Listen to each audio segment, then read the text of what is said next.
Hello and welcome back, guys. This is Ibrahim Quraishi here, and today we are going to continue on the session VMware vSphere 7 training, and today is the topic for storage. For those of you who do not know me, my name is Ibrahim Quraishi, and I recently delivered a course on vSphere 6.7, and this training is for vSphere 7. We are diving into storage. If you haven't seen the other sessions, I will just go through and show you what we have covered. You can follow me on Twitter at Ibrahim Quraishi, and my blog is agileops.co.uk. So don't forget to subscribe and hit the notification bell. Let's get started, shall we? So the course contents, as you can see here, we covered module 1, which was introduction of virtualization in VMware. Module 2 covered the configuration of ESX host and vCenter, and we recently finished the module 3, which was around virtual machine templates, how to deploy templates, OVF appliances, and cloning. So we covered all that.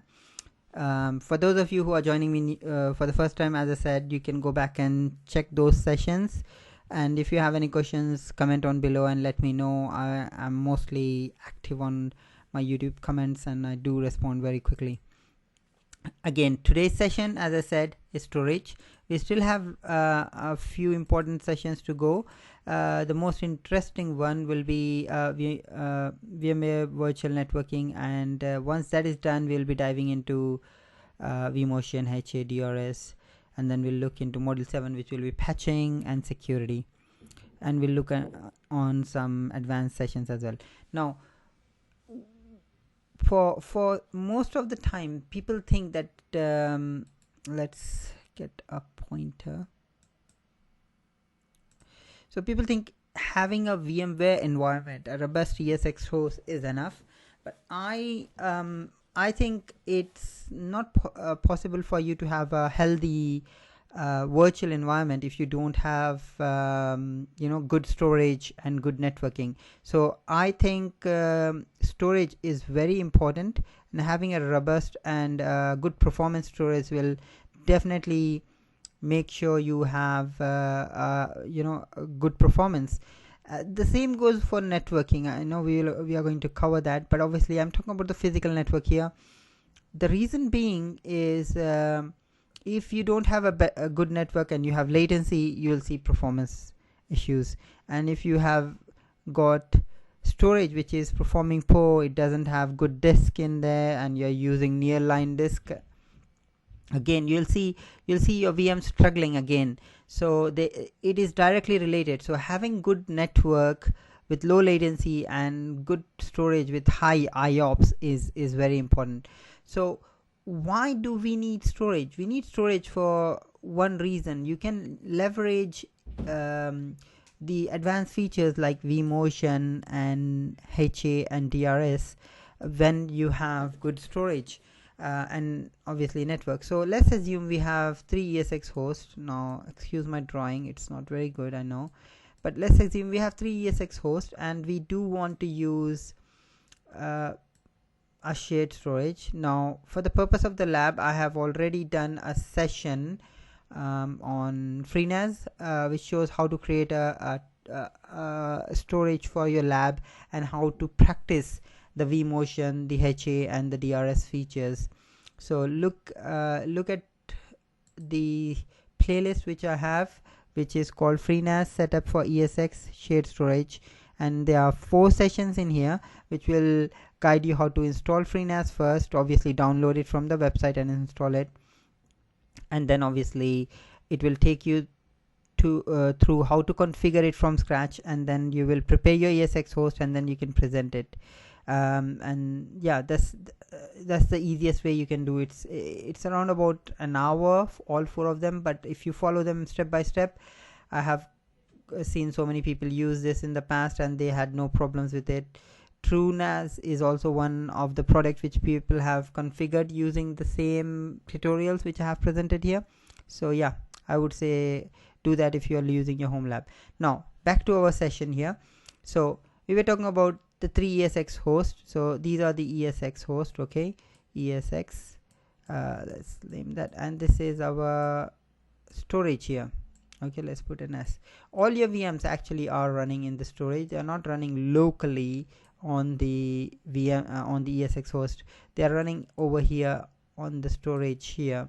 So if you have some maintenance going on particular server like this one, you can move the VMs which are running here. Actually the compute is running here, but they are actually sat in the storage here. So they basically, the ESX hosts are all connected to this storage, right? So you can move this VM from here to this server and then put this server on a maintenance mode, saying that it's not available for running compute, and you can fix the issue, and then once it is resolved you can exit maintenance and bring it online, and all the VMs which were there or some other VMs can go back to that ESX host again. So this can only happen, again, this can only happen if you have shared storage.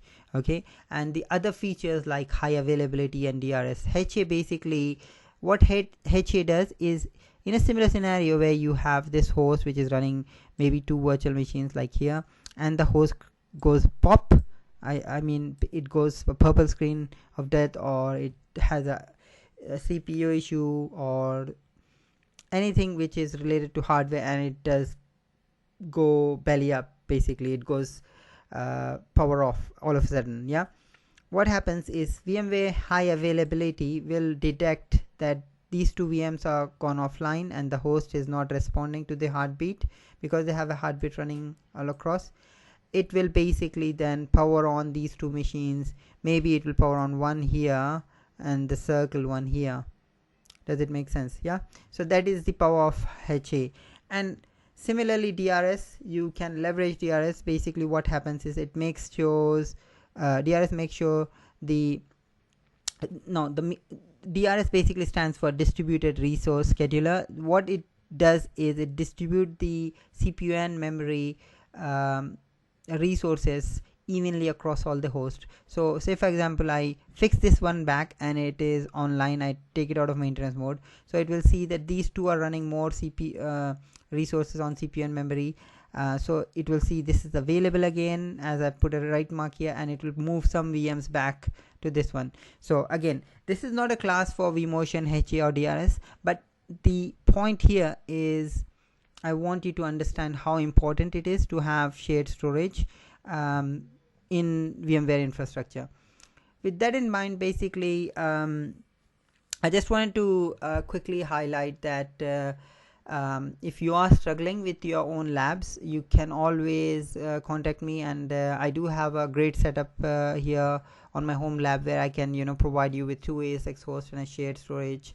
And I have seen quite a few people have used it. This is the same setup. I should have used my example. So these are 2 hosts, and probably you can see these are running virtual machines, and this is the shared storage I was talking about. So you need shared storage to do all those advanced features and advanced options.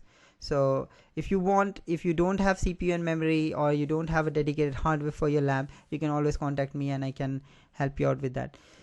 And that's all for today, guys. So I will start doing we'll start the storage session. We will look into some stuff like how to provision a LAN, and then we'll see how to create storage clustering maybe, and then we will see what is an RDM and how to provision an RDM maybe, because that's something which a lot of people struggle how to create a mapping file. So my plans are to do at least 3 sessions on storage. So stay tuned and make sure you subscribe to my channel. Now I haven't got a question here, but I did post a question recently on my channel. If you can, I don't know how many of you guys are following me, but if you follow my channel on here, if you click on community, you will see me posting questions and stuff. So there you go. There's a guy who answered this question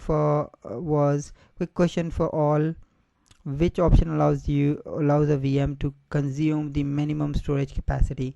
So we have done the topic already on provisioning virtual machines and stuff.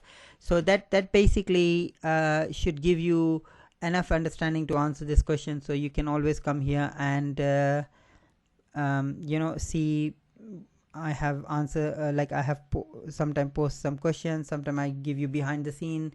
Today I'm recording with this Blue Yeti. There's a lot of feedback which I got, which was around bad voice quality and the background noise. So yeah, this is what I'm recording on today. So hope to see you guys next time. And again, over here I have shared hi all. I am starting the storage sessions, and if you have a home lab, this is what you need to follow. The link is here for the playlist for FreeNAS, which I was just talking about.